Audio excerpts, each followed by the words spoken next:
Hey guys, Shaman. Today we are at the start of day 4, so this is gonna be a day 3 recap of my progression, and then after that, I'm gonna go and play my day 4 in the final close beta. So in the last 24 hours, what did we achieve? In terms of the main quest, we have finished everything that the closed beta offer at the moment, so they probably release more story chapter in the future, but I gotta be honest, the final boss was giving me a little bit of trouble. I think that was the first time I died in the story mode, but the moment I realized that the boss is Hell Kit, which means I will either have to wait out the immunity that the unit can bring or break the shield to penetrate the immunity, then I can start doing the control. And because I waited out, I provide some buff for my team and healing. I control the boss from start to finish with my Marvel and my Kraken.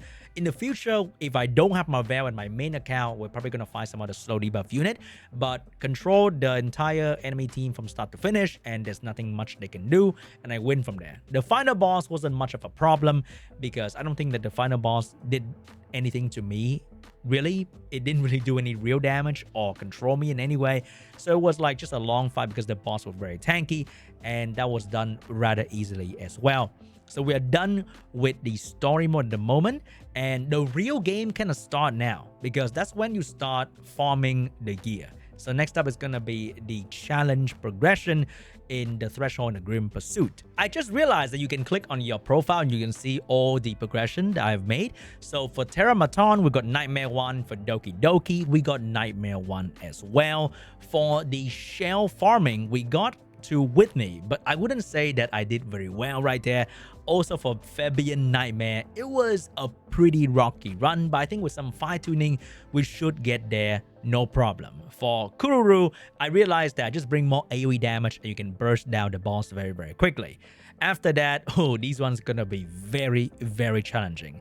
For the other side challenges, I kind of forget that they exist. So I'm not sure if I can push more, but maybe today I'm actually going to do that. So for Terramaton, my team is going to be 2 AoE damage in the form Leon and Gray. So fire or red AoE damage is great because the boss is green, and Gray can provide AoE defense break and crit rate buff for the team. The other 2 units will be the support in the form of healing and buffing. I'm using Marvel in almost every content. This unit is crazy because Marvel can provide AoE slow, and that is very beneficial in a lot of things.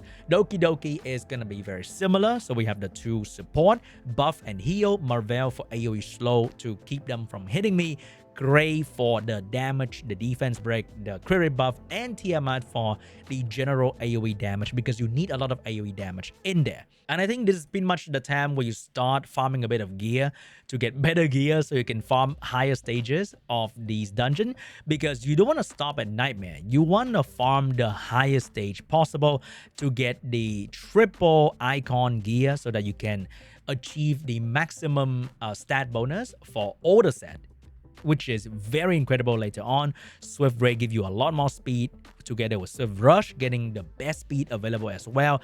And you want to add in one of those special effects of, like, let's say Time Weave or whatever set you are going for to get the best out of your gear.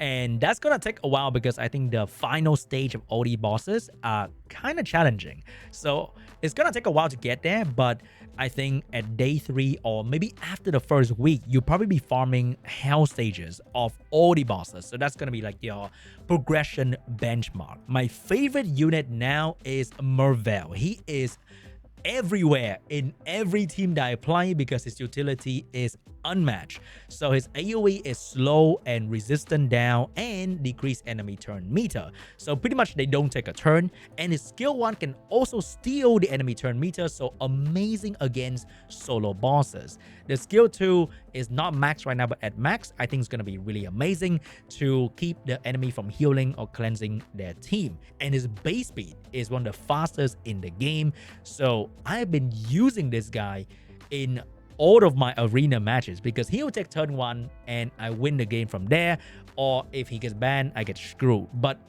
if he gets turn 1, it is almost an instant win. So let's give it a try against some random PvP match here. If I get turn 1, we should win. If I don't, we might be in trouble. I think for the early game PvP meta, it's gonna be very heavy on the speed. So I'm going to take away Freya, and we're going to put in Gray, for example. So we have 1 speed and a lot more control after that. Maybe I'm gonna go for Kraken because you know what? There are 2 fire over there. We're gonna go for Kraken for control. So my playstyle is pretty much control. Oh, he's gonna buff first, but I don't think that unit buff bar. Oh, he's moving. Oh shit, that is a problem. So yeah, we're getting screwed, haha. But not a problem because now we cut in between. The buff bar of Freya is very, very small. I feel like Freya is kind of underrated. I mean, not overrated at the moment. So now my control is pretty much complete. I'm gonna go for the shield first. I don't even have to do anything. I don't want to waste my taunt on unit that are not going to attack me anyway. So now we control with more turn meter. And there's really nothing they can do, even though enemy take turn 1, because they did not have turn meter manipulation skill. I managed to cut in between and absolutely control the enemy team, demolish any chance they have to move. And now I just have to silence the Reviver. Oh, I did not get the silence, unfortunately. So we have to somehow finish off the Reviver. He has defense buff on, but she doesn't look like she's very tanky. So big damage over there, a bit more damage over here, and a bit more damage from this guy. So Reviver's gone. He's left with 2 buffer, and I can slowly work on them as well. Identify the threat to your team is also very important. So usually I would try to take down the Reviver first, because the Reviver can always give the enemy team a chance to come back. But if there's no Reviver and there's a solo healer, I will go for that as well. Pretty classic strategy in all PvP scenario. Always go for the freaking healer. Even Madara Uchiha can agree with me. And the moment the healer die, then they should be easy to cut down. And also control playstyle is really good because right now, besides Sania, there's not a lot of cleansing action going on for a lot of people. So the moment you lay down control like what I do right there with slow and the, what do you call that, freeze, there's really nothing much they can do. They just sit there and watch me absolutely destroy them one by one. All right, Tiamat's gonna do big damage over there. So this is my playstyle for PvP at the moment. For the Ember Track progression, I managed to beat the boss yesterday by choosing a different way for them to buff the boss. So in the boss stage, you have to choose a way for them to buff the boss, which is kind of annoying.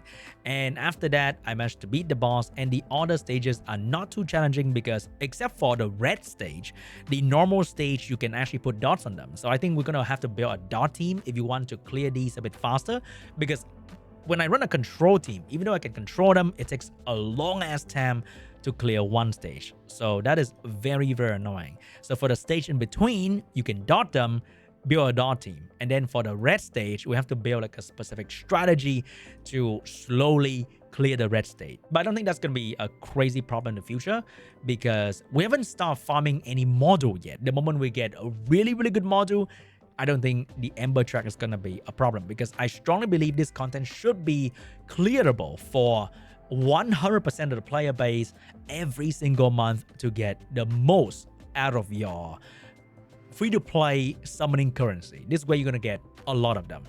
In terms of RTA, I am having a blast. We've been winning a whole lot.